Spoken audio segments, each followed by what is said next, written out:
Hey, welcome back, everybody. Of course, this is the Question Guy. And of course, my name is Dr. Keith McNally. Welcome back to the podcast, Mitch Gray. It's always good to talk with you. And I fully appreciate your time. I understand that this is a sabbatical week for you, so you're taking some time down, but it's always good to have you in conversation. So, once again, these are special editions with the Question Guy podcast because we're focusing on your book. And your book is right here. Where's it at? Yes. So, how to Yes. hire and keep great people. And I love talking about this book, and we're moving right along. We're going to come back to a topic that we talked about a few weeks ago. And so this is about firing, but this time we're in chapter 12. And the title of the chapter is this: The Art of Firing, the 5 steps to ensure understanding, accountability, and conversion. And so you have a unique perspective when it comes to people. Just bluntly, you have a really spiritual and human perspective on how to treat people. Yeah. Treat them like humans. Treat them like what's the adage? And it comes out of the Bible. Now I've got a Treat people like you want to be treated, yeah, which, and I had a brain fart there, and I apologize. yeah, yeah, So, but last go around, we talked about 2 stories. You actually talked about 2 stories about that you had to fire somebody. So this wasn't you being hmm fired.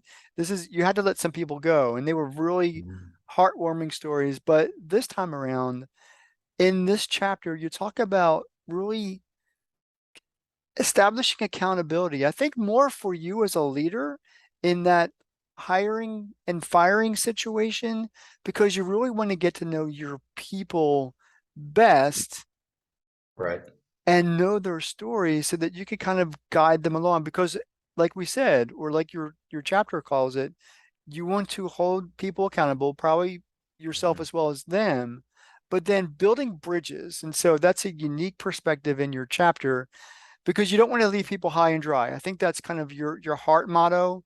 You just don't want to Right, leave them flat out. You don't want to put them out in the cold. You want to help them build a bridge to their next position, even though they're not fitting well in your culture. And then right. as a result, they may become supporters of who you are and your organization and company. Yes. So how do you want to get this conversation going? So where do you want to start with that? Good question. I want to go back to your alluding to what's often known as the golden rule. Treat others as you would treat yourself. Absolutely. Absolutely. There's a problem with that mantra. And Okay. here's the problem. Talk to me.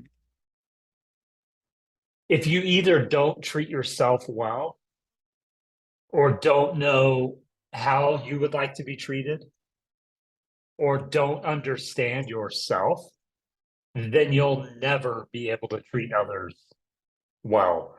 So the adage is treat others the way you would treat yourself. Okay, but how do you treat yourself? Mm.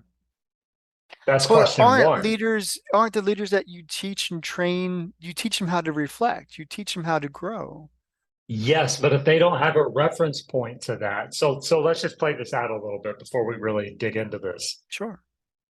If a leader proclaims themselves as a hard worker, but what they really are is burned out, anxious, stressed, and tired, then their expectation for those around them is going to be you should work 60 hours a week. You should be stressed. You should take this job more seriously. Who cares about your family? I never get to see mine.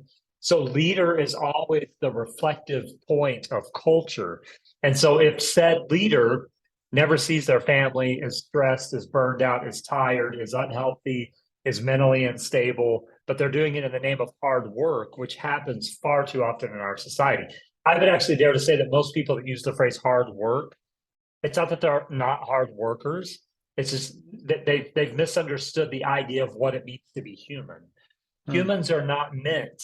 Our nature, our very nature is so far from stress, anxiety, burnout. Our very nature is peace, alignment, joy, fulfillment. And we see this in children. Hmm. Little children within themselves, all they want to do is play. All they want to do is have fun. All they want to do is share their toys. All they want to do is be adventurous. All they want to do is go climb on things they're not supposed to climb on, supposed to. That's all they want to do because that is the innocence of humanity. And so for a leader that says, well, I'm just treating my people the way I want to be treated, but their reflective point is, I've sacrificed my family, I've worked very hard, I'm anxious, I'm stressed, I'm burned out.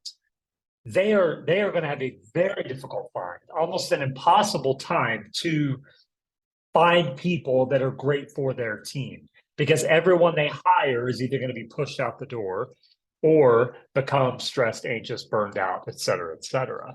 And so the question, I do believe that is a great mantra. Treat others the way you want to treat yourself. But the follow-up to the mantra is, how do you treat yourself? Because the way you treat yourself is how you're going to treat others. And so what does this have to do with firing, Mitch? Here's exactly what it has to do Well, I with. didn't ask that question. No, I did. I did. What it relates to is I've talked to many, many leaders in my life who say, I don't have a problem firing people. Mhm. And my rebuttal often is, what would happen to your life if everything was taken from you? Mhm. Your way of life, your financial way of life was taken from you immediately. How would you respond to that? Rarely does anyone have an answer. It's because they don't stop to think, when I make this decision, have I really truly given that employee my best? Mhm. And by my best meaning, what we've talked about in other episodes, both with you and I and with others that we've brought in, meaning I'm going to help every single person on my team achieve their highest potential within this setting. That's what my best is. And if I've not done that, then firing actually becomes an unjust, unmerciful action. It's an easy way out. Well, they didn't do the job, or were they set up to do the job well? Were they supported? And so, really, what I'm getting at is you're alluding to the golden rule. It's very apropos, but the follow up question has to be, okay, dear leader, how are you treating yourself? Because you are the very reflective point of your culture, which is why I love using the idea of building a bridge. I'm simply building a bridge, but the underlying point to all of this also is we have to have a higher vision of the purpose we're living for. If the only vision we have is creating revenue and running a quote successful business, we are always going to struggle with building great teams because the higher purpose and vision has to be helping people be better at their humanity. And So that you, begins with me. Go ahead. so no, and you have talked about that, over and over again, that's your mantra. In order to be a good leader, you have to be a good human. Yes. So if we're not looking at treat others as you want to be treated, what would be the better mantra, motto, um, quote on the wall? What would be a good starting point for us to follow Yeah. in order to look at that and say, I want to build a culture around this, because I do recognize the value of being human, Yeah. having feelings, having thoughts, having emotions, and we're all connected, because that's always going to be your mantra. That's always going to be your Yes. vision. So how do we put that in place? Yeah, so a few questions that we can begin to ask. Number one is, as a leader, how can I show up as my best every day? So are you That's where starting it there? Are you begins. starting there? Okay. Yes. Okay. How can I show up as my best every single day? Because until I start there, it's going to be very difficult again for me to help others show up as their best. And so when I begin with myself as a leader, how can I show up as my best, as my optimum self every single day? Well, And can we then, qualify that before you move further? yeah, sure. What do you mean And by your best? it'll be a little different for people, but it begins with feeling, and everyone knows that. No one wants to feel stressed, anxious, tired. So it begins with feeling. How can you feel your best every day? Okay. So, what do you need to do within your own persona, within your own humanity to feel your best? For some, it's making sure they go fishing on the weekends. For others, it's making sure they have their cup of coffee in the morning. For others, it's going to the gym. Whatever that looks like for you, pick your 3 or 4 daily habits and routines Mhm. that make you wake up in the morning and go, man, I feel my best. Now, that's a little bit of a moving scale. Okay. So we're not always going to be on an even plane. Nothing in life is linear. And that includes feeling, health, and emotion. Right, And so right. it's about that's why I add every day. How can you feel your best today? So to get a little personal, and I've shared a little bit of this with you on our personal side of things, I've been having some health issues recently. And there's been some days that it's like, I don't even know what's going on, to be quite honest. Like it's a real challenge to really have any inkling of feeling good. But what I am proud of is even on those days that it's very, very difficult for me to, do the things I need to do. What I am proud of is I still show up. In fact, recently I was speaking at a networking event. I don't know if I mentioned this on the show before or not, but they asked the question of me at this event, hey, what's your superpower? And my short answer was, I show up. I've always been proud of myself, in life in general. I'm diligent and resilient and I show up every day. What I do know about myself is I also know what I feel like when I'm at my optimum, when my health is on point, when my emotions are on point, when my spirituality is on point. But I also know what it can feel like when maybe like right now in this season of life, for some reason, my health isn't quite on point. I still show up the best I can every day. And Right. so for every person that's different and for every season that's different. But the bottom line is, how are you showing up as your best self today and every day?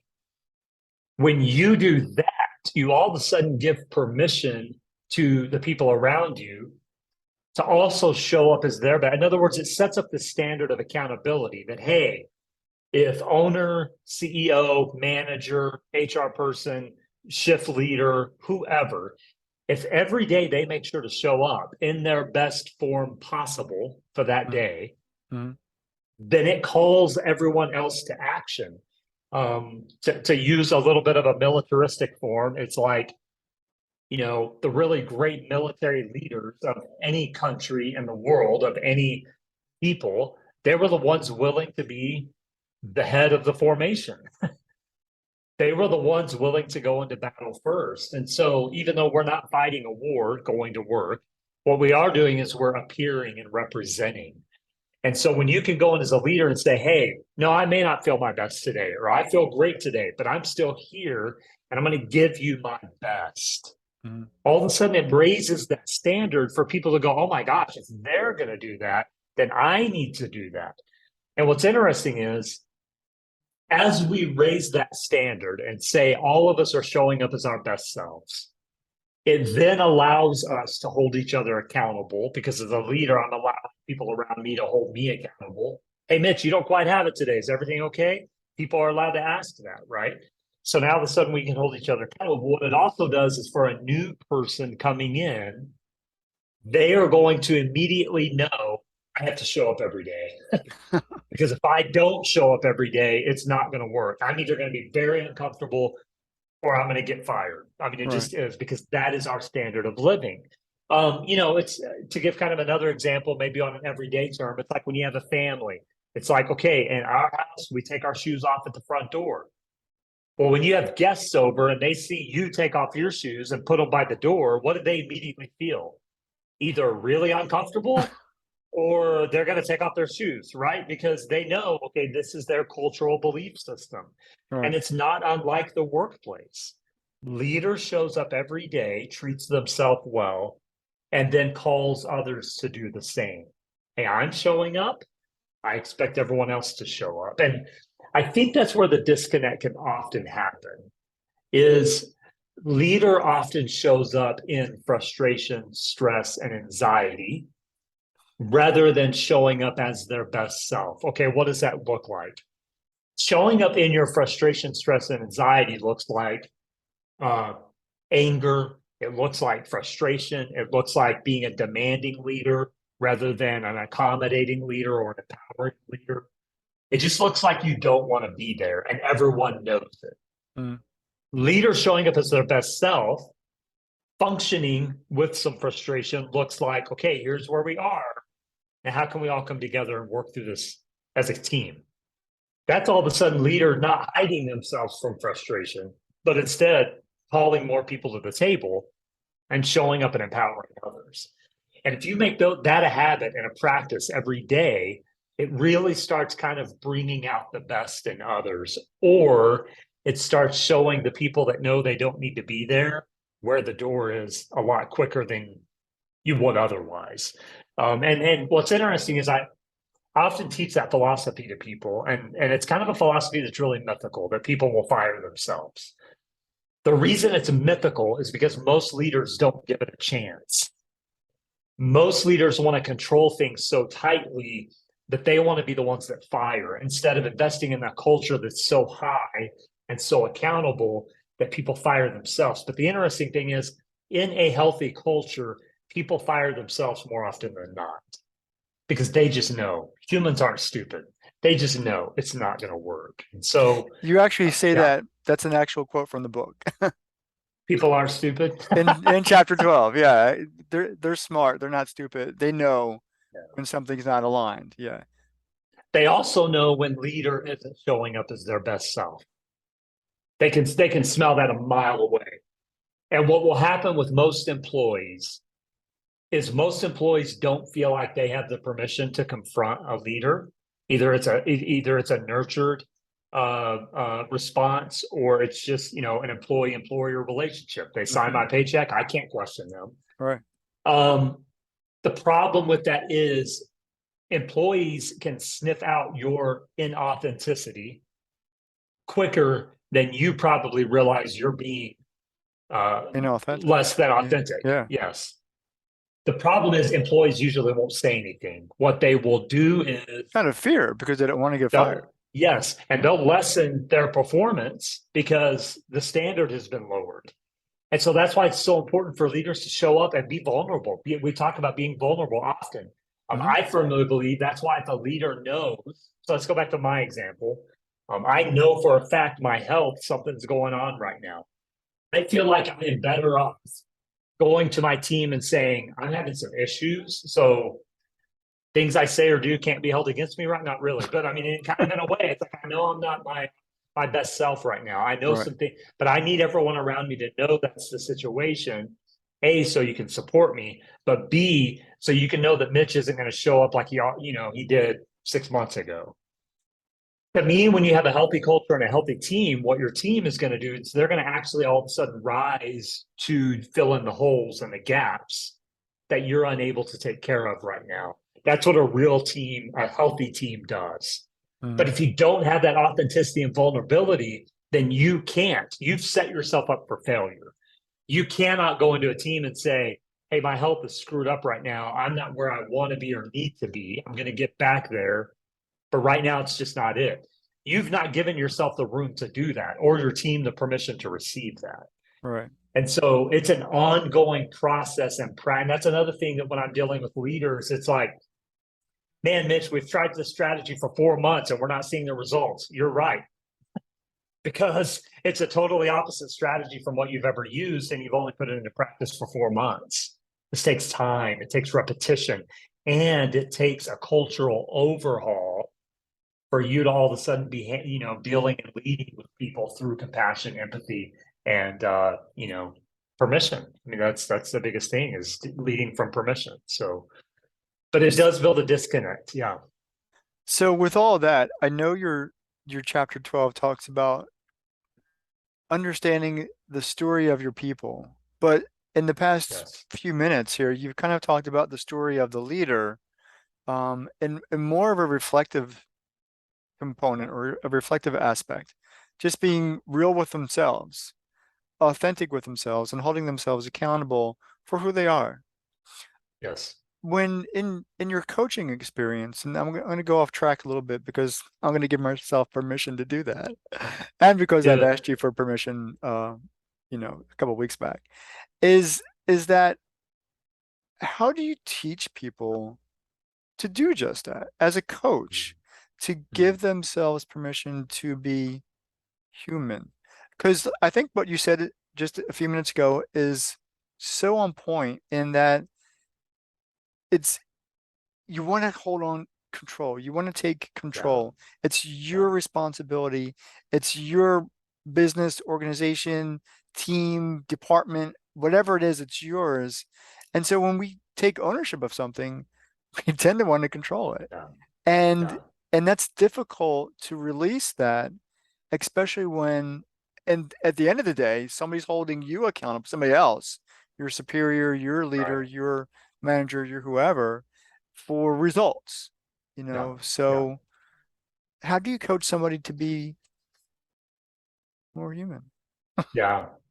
Well, it's a great question and a great observation. And you're exactly right. It's very impactful, powerful leadership is almost very anti uh, first assumption. I don't think it's anti-nature. I think we have been conditioned to believe that to be successful, you have to hold control, when Hmm, actually the opposite is true.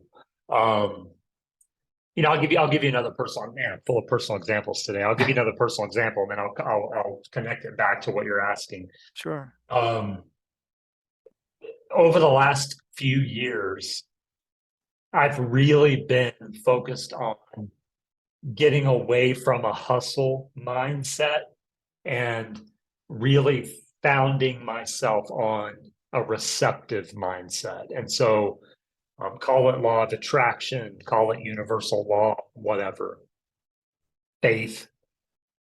What we know to be true is the more we hustle and grind, the more frustration we bring upon ourselves because we're just pushing and pushing and pushing and pushing. Hmm, What many of us have also realized and experienced is the reality of the universe is you are going to create and attract whatever energy you are focused on.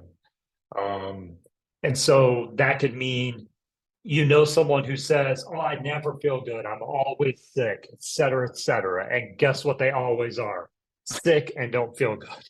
I mean, you can go back to the 60s and 70s when they started doing the sugar pill test. And, they gave some people actual medicine and some people sugar pills. And the sugar pills actually healed people faster than regular medicine because it's a mindset.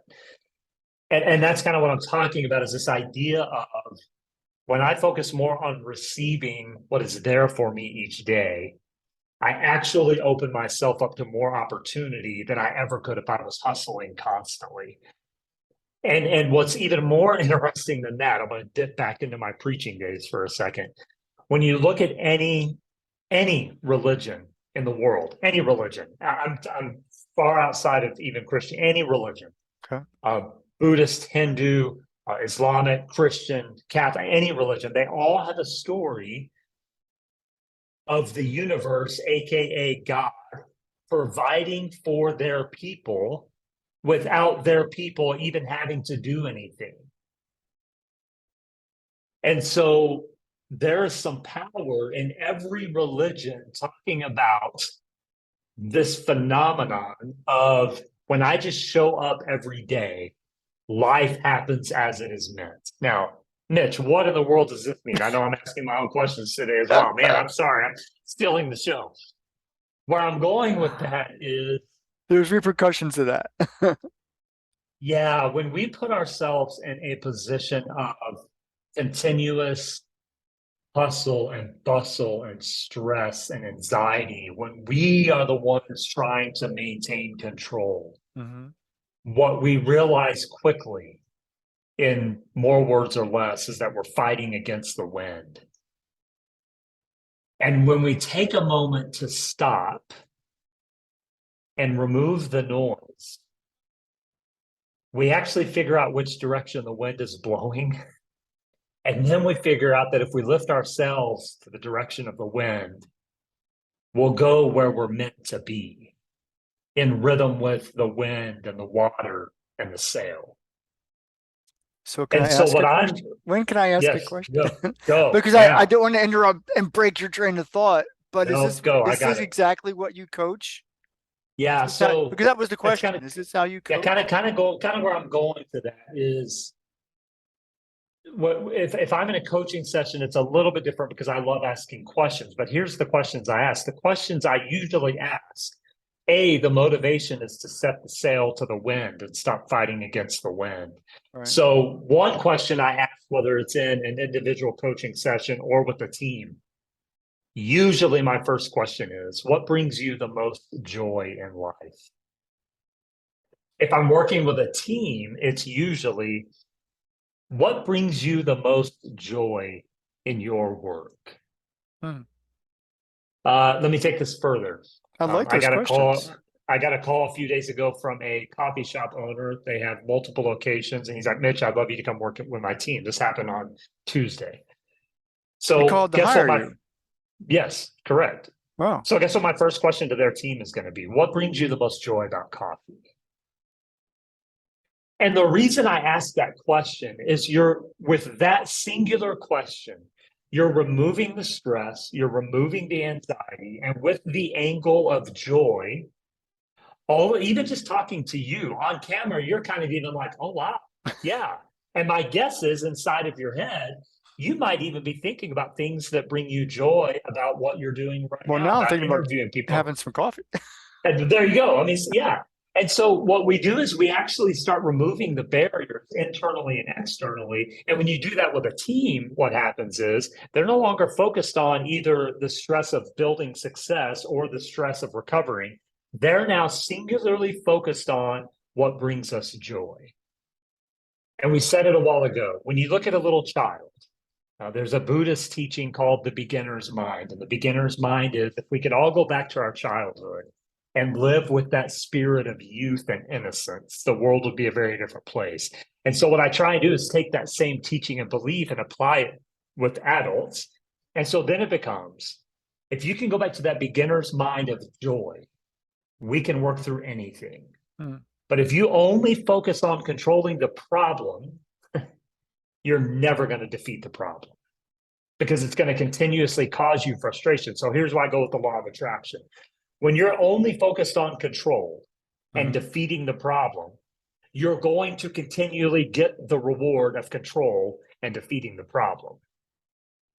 Whereas when you focus on joy and your existence and what makes you excited about pouring coffee or roasting beans or making tacos or selling computers, if you focus on the joy, then the attraction is going to be more joy. So the great thing about that is, excuse me, the great thing about that is we get to decide.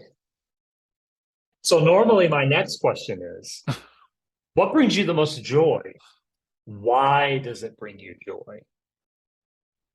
So we've identified what brings you joy, Well, but now we're digging deeper. that's a deeper question because sometimes you can't Yes, identify. You have to really think about that.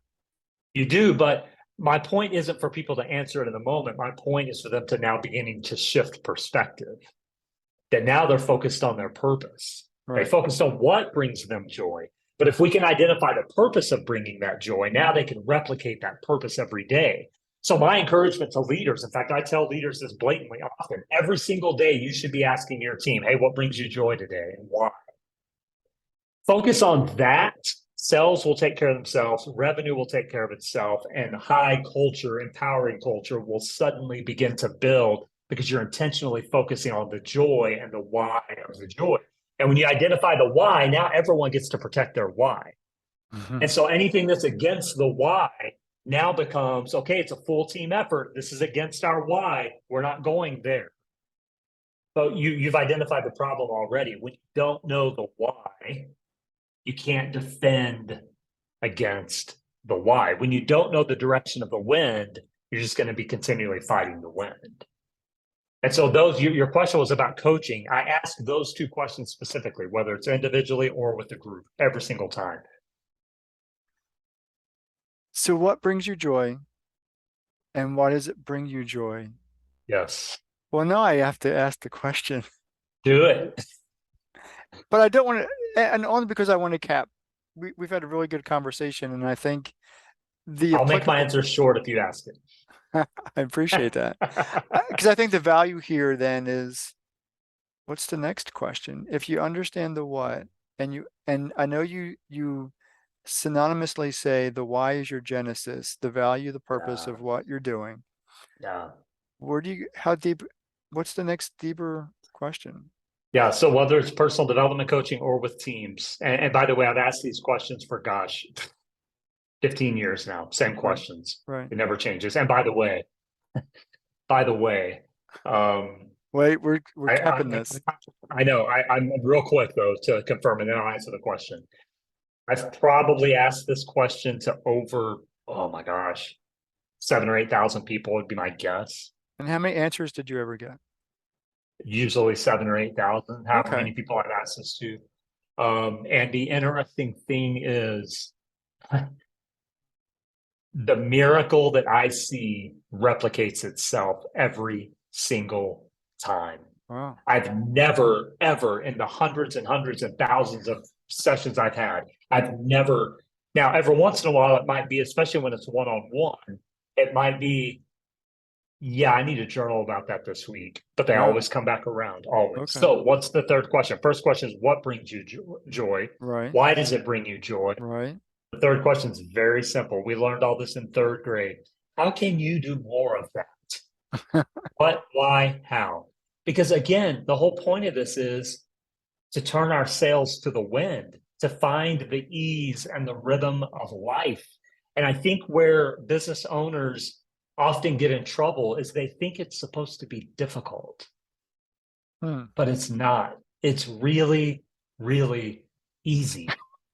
If you can simply help the people around you unearth their what brings them joy, why it brings them joy, and then empower them with how do we do more of that. Right. 90% of your issues will be solved. I personally guarantee that they will be solved because I have seen it for almost 2 decades now, over and over. And I've gone through it myself. What brings you joy? Why does it bring you joy? And how can you do more of it? And it goes back to the statement I've said, and I'll shut up. I've said it a million times on the show, and I firmly believe it because I've seen it. When I was young and my granddad said, Mitchell, don't worry about teaching them what's wrong, teach them what's right. Mhm. Well, what is the most right? The most right is you being in rhythm with the beauty of life. The most right is you being in alignment with work that brings you joy. That's when people feel their best. And so, why would I not help them do more of that? Hmm. Whether that means they do it with me or someone else. Why would I not help them do more of that? If I want to lead a successful team, do those three things with every single person on your team and yourself, and it will solve 90% of your issues every single time. Mitch Gray, I think if anybody really wants free coaching sessions, all they have to do is watch our Watch these conversations. videos. Just watch the Just videos. watch the videos, watch and really take into account Yeah. all the wisdom that you share because you share it from your heart. Yeah. And so far, you haven't charged anybody a dime. Now, you may be doing your Well, I mean, thing, I charge some people a dime, but no one here I haven't charged a no one dime. here in You're my right. audience. And so we need to build a bigger Yeah. audience, at least with our conversations.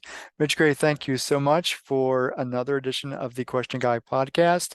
Special edition because we're reviewing how to hire and keep great people. Next time, join us for chapter 13. Take care.